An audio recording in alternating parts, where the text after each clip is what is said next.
অভিষেক একটু step down করে দাঁড়ালে গোটা পাল্টা চাঙ্গা হয়ে যেত। রাজনৈতিক ধাক্কা, ঘরে বাইরে সমালোচনার মুখে দলের প্রবীণ নবীনদের নিশানায় মামলার পর মামলা, একের পর এক অভিযোগ, আইনি জটিলতা, সিআইডি ইডির জিজ্ঞাসাবাদ, আদালতে বারবার ধাক্কা। এই যে উনি বারবার বিদেশ যেতেন চিকিৎসার নামে, সেটা চিকিৎসার জন্য বিদেশ যেতেন নাকি অন্য কোনো সেখানে অভিসন্ধি লুকিয়ে রয়েছে, অন্য কোনো কাজে তিনি বিদেশ যেতেন? বিধানসভা ভোটের আগে ছিল এক ছবি, নিরাপত্তার বহর, কেটাদুরস্থ বিষয়, প্রচারের চমক, প্রবল প্রতিপত্তি, আর ভোটে ভরাডুবির পর এখন পাল্টে গেছে সবকিছু। অভিষেক বন্দ্যোপাধ্যায় এখন বিপাকে, বেকায়দায়, আইনি জটে জর্জরিত। বুধবার কলকাতা হাইকোর্ট স্পষ্ট করে দিল, চিকিৎসার জন্য এখনই বিদেশ যাত্রায় যেতে পারবেন না অভিষেক বন্দ্যোপাধ্যায়। অর্থাৎ চারদিক থেকে অস্বস্তি। বিধানসভা ভোটে তৃণমূলের ভরাডুবির পরই অভিষেক বন্দ্যোপাধ্যায়কে নিশানা করেছেন একের পর এক নেতা।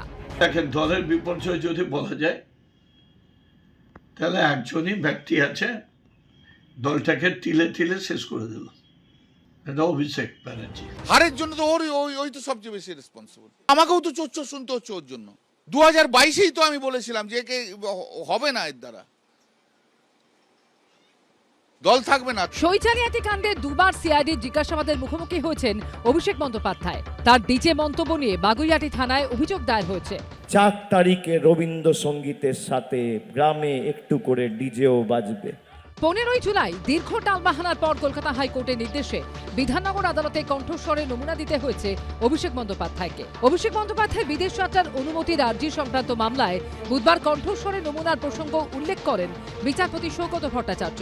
তিনি বলেন, অভিষেক বন্দ্যোপাধ্যায়ের বিরুদ্ধে কণ্ঠস্বর মামলায় আদালতের নির্দেশ অমান্য করার অভিযোগ করেছিল রাজ্য সরকার। তিনি আরো বলেন, আপনারা এখানে যে চিকিৎসকের প্রেসক্রিপশন দেখাচ্ছেন সেখানে সংশ্লিষ্ট চিকিৎসকের রেজিস্ট্রেশন নম্বর নেই কেন? তখন অভিষেক বন্দ্যোপাধ্যায়ের আইনজীবী বলেন, সমস্ত তথ্য আমরা দিয়ে দেব। সেবাশ্রয় নিয়ে একাধিক অভিযোগে ইতিমধ্যেই অভিষেক বন্দ্যোপাধ্যায়ের নামে ডায়মন্ড হারবার ও বিষ্ণুপুর থানায় এফআইআর দায়ের হয়েছে। তার বিরুদ্ধে কৃষ্ণনগর জেলা আদালতে মাটি চুরির অভিযোগ দায়ের হয়েছে। ওনার এসএসকেএম যদি কি বাদ সাজছে, কিসের কারণ? তার মানে মনে রাখতে হবে যে ওনার অন্য কোনো একটা উদ্দেশ্য আছে, এবং সেই উদ্দেশ্যের জন্যই আজকে উনি ডাক্তার দেখানোর নাম করে উনি এই দেশ ছেড়ে অন্য জায়গায় যেতে চান। এবং আমরা দেখেছি যে অনেকেই ওনার যারা আশেপাশের লোকরা ছিলেন তারা কোন কোন আইল্যান্ডে সব চলে গেছেন, সেই আইল্যান্ডের আমরা কখনো নামই শুনিনি। সেই আইল্যান্ডের মধ্যে ওনারা থাকেন এবং তাকে ধরাছোঁয়ার নাগালের বাইরে চলে গেছেন। এবং সেই সাগরেদদের ডাকে তিনিও চাইছেন যে একবার যদি ভারত থেকে আমি পালিয়ে যেতে পারি তাহলে আমাকে কেউ আর ধরতে পারবে না। এই যে বিজেপি নেতারা এত কথা বলছেন, তো বিজেপি শাসিত রাজ্যে সবাই সরকারি হাসপাতালে যান, তো বিজেপি নেতারা কেউ দেশের বাইরে গিয়ে কোনো চিকিৎসা করান না। তো অভিষেকের সেটা একটা খুব জটিল সমস্যা। আমি যদি মনে করি আমার ট্রিটমেন্টটা আমি অমুক জায়গায় করব, তো সেটা তো একজন নাগরিকের অধিকারের মধ্যেও পড়ে। ডিজি হুঁশিয়ারি মামলা ছাড়া তার বিরুদ্ধে দায়ের হওয়া আরও 8টি মামলায় একযোগে রক্ষা কবচের আবেদন জানিয়ে গত 23শে জুলাই আদালতের দ্বারস্থ হয়েছিলেন অভিষেক বন্দ্যোপাধ্যায়। কিন্তু আদালত স্পষ্ট জানিয়ে দিয়েছে, এখনই রক্ষা কবচ দেয়া হবে না। সব মিলিয়ে চরম অস্বস্তিতে অভিষেক বন্দ্যোপাধ্যায়। আশাবুল হোসেন, শিবাশিস মৌলিক ও রাজীব চৌধুরী রিপোর্ট, এবিপি আনন্দ। এবিপি আনন্দ, এগিয়ে থাকে, এগিয়ে রাখে।